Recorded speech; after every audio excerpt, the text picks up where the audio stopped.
ഖലീഫ movie എന്തുകൊണ്ടാണ് നമ്മളുമായിട്ട് connect ആവാത്തത്? എന്തുകൊണ്ടാണ് ഇത്ര നെഗറ്റീവ് ഫീഡ്ബാക്ക് വരുന്നത്? Let me give you 3 reasons why Khalifa didn't connect with us. Personally പറഞ്ഞാൽ എനിക്ക് തോന്നിയ മെയിൻ റീസൺ എന്ന് പറഞ്ഞാൽ ഇമോഷണലി കണക്റ്റ് ആയിട്ടില്ല. നമ്മളൊരു മൂവി കാണുമ്പോൾ ആ മൂവിയുടെ ഉള്ളിലേക്ക് ഇമോഷണലി എൻ്റർ ചെയ്യണം, ക്യാരക്ടേഴ്സിനെ കെയർ ചെയ്യണം, അടുത്തത് എന്താകും എന്ന് നമുക്ക് ഒരു ക്യൂരിയോസിറ്റി ഉണ്ടാകണം. അത് എനിക്ക് ഖലീഫയിൽ കിട്ടിയിട്ടില്ല, അത് മിസ്സിംഗ് ആയിരുന്നു. Let me give you on comparison. 2005 റിലീസായ അന്യൻ മൂവി എൻ്റെ ടോപ്പ് ഫേവറേറ്റ് മൂവീസിൽ ഒന്നാണ്. അത് കണ്ടപ്പോൾ ആ വൺ ഓഫ് ദ ബെസ്റ്റ്, അതിൻ്റെ ക്ലൈമാക്സ് ഫൈറ്റ് സീൻ, പോലീസ് സ്റ്റേഷനുള്ളിലെ ഫൈറ്റ് സീൻ വരുമ്പോൾ ഓരോ സിറ്റുവേഷൻസിലും ഇനി എന്താകും, നമ്മൾ ഇമോഷണലി അത്ര കണക്റ്റഡ് ആണ്, അമ്പിനെ രക്ഷപ്പെടണം എന്ന് നമുക്ക് സമയം അമ്പി പോലീസിനെ ഇടിച്ച് ചമ്മന്തിയാക്കണം എന്ന് നമുക്ക് പേഴ്സണലി ഫീൽ ചെയ്തു തുടങ്ങിയായിരുന്നു. പക്ഷേ ഖലീഫയുടെ ഉള്ളിലും അതേ സിമിലർ ഒരു പോലീസ് ഫൈറ്റ് വരുമ്പോൾ എനിക്ക് ആ കണക്ഷൻ വന്നില്ല. ഈ ഫൈറ്റ് എങ്ങോട്ടാണ് പോകുന്നത് എന്ന് ഒരു ക്യൂരിയോസിറ്റി ഉണ്ടായില്ല. രണ്ടാമത്തെ പ്രോബ്ലം എന്ന് പറഞ്ഞാൽ BGM, overly used BGM, everything sound good, പക്ഷേ അത് ഓവർ യൂസ് ചെയ്താൽ it becomes head Ek.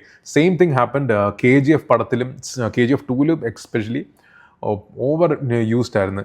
When a director set with a sound engineers ഒരു ഡിഫറെൻറ്റ് യൂണിവേഴ്സിലാണ്. You are bringing them just to pick the right music. They will showcase you everything good, because അവരെ മൈൻഡിൽ music മാത്രമേ ഉള്ളൂ. They will have, ഇപ്പം ദിലീപ് പറയുന്ന മാതിരി എൻ്റെ കയ്യിൽ ഫുൾ നമ്പേഴ്സ് ആണെന്ന് പറഞ്ഞിട്ട് ആ നമ്പേഴ്സ് എല്ലാം എനിക്ക് വേണമെന്ന് പറഞ്ഞാൽ that's gonna be over packed ആയി പോകും. അത് ഫുൾ ടൈം റിസർച്ച് ചെയ്യുന്ന സൗണ്ടിനെ കുറിച്ചായിരിക്കും. അവരെ കയ്യിൽ ഇപ്പോൾ ഒരു 10 ലക്ഷം മ്യൂസിക്കുകളും BGMകളും കാണും. അപ്പോൾ അതെല്ലാം നല്ലതായിരിക്കും ആസ് പെർ ദം, പക്ഷെ അത് എല്ലായിടത്തും ഒരു സിനിമയിൽ ഉപയോഗിക്കില്ല. Right one is enough. Third one is the camera work.